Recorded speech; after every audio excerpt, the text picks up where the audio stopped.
Today I'm gonna be sharing something I wrote in my journal like a while ago. It's creating and living. That's why I titled the journal entry, and it's from me in like a week ago, and I thought it was pretty interesting, so I thought I'd talk about it. Um, okay, here's what I wrote. I believe that creating and living life to the fullest goes hand in hand. I believe that to truly live, you must leave some kind of mark on the world. To do that, creating is important. We create not so that people can see and appreciate our work, although that may help, but to fulfill our purpose of leaving this world with our perspective and thoughts and ideas so that one day others might be able to learn and see our perspective. I take back what I said. I think we create so that people can see it. What I was trying to get out there was that I believe that we create things not so that other people can give us social validation, but so that our ideas and our inward thoughts can be expressed out to the world and the world can hear us and have us be understood.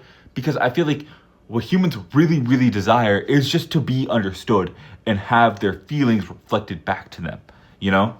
So when you create whatever it is, art, writing, videos, literally whatever, it's you expressing an inward idea you have within yourself, and then the world understanding it and reciprocating it. That's what you want. That's why you want people's eyes on it. You know.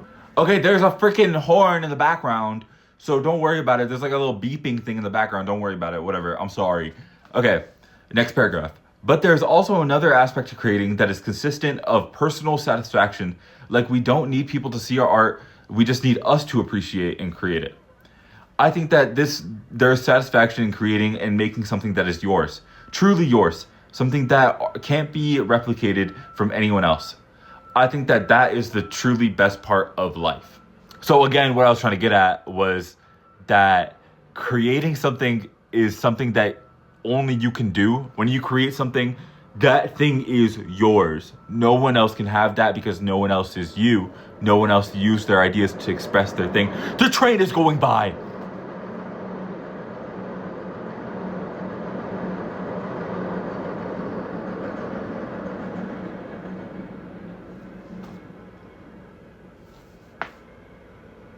Basically, when you make a piece of art, whether that's writing, videos, freaking painting, whatever, it doesn't really matter. That thing is entirely yours. You are the person who put it together. You are the person whose ideas formulated in this brain and then spit it out onto that image, and it's truly yours. And I think there's a deep satisfaction in that, where no one else can create what you've created. That thing can never ever be replicated again because it was never put in.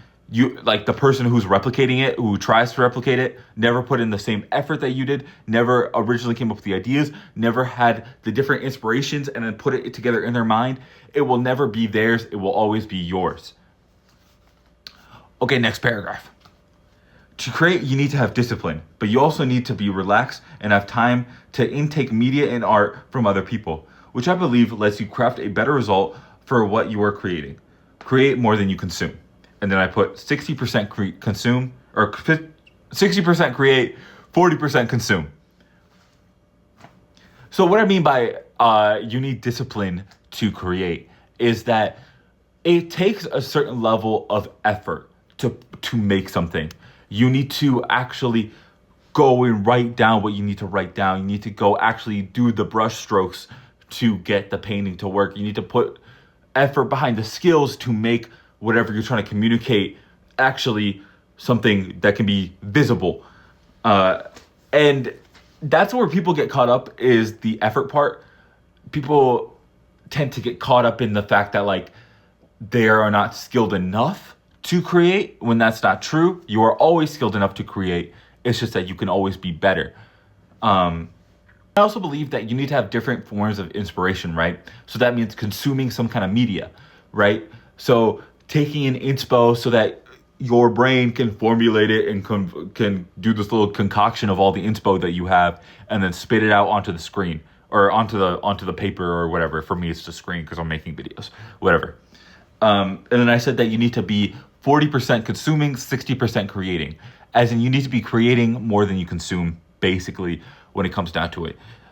Creating more helps you be more practiced when Also, you need to be consuming so that the ideas can keep flowing in your head and you can get different kinds of inspiration. But I think it's pretty simple stuff. Let me know if you guys have any questions. Leave it down in the comments. Also hit the subscribe/follow button. I don't really know where I'm posting this on TikTok or on YouTube. So just let me know. See ya.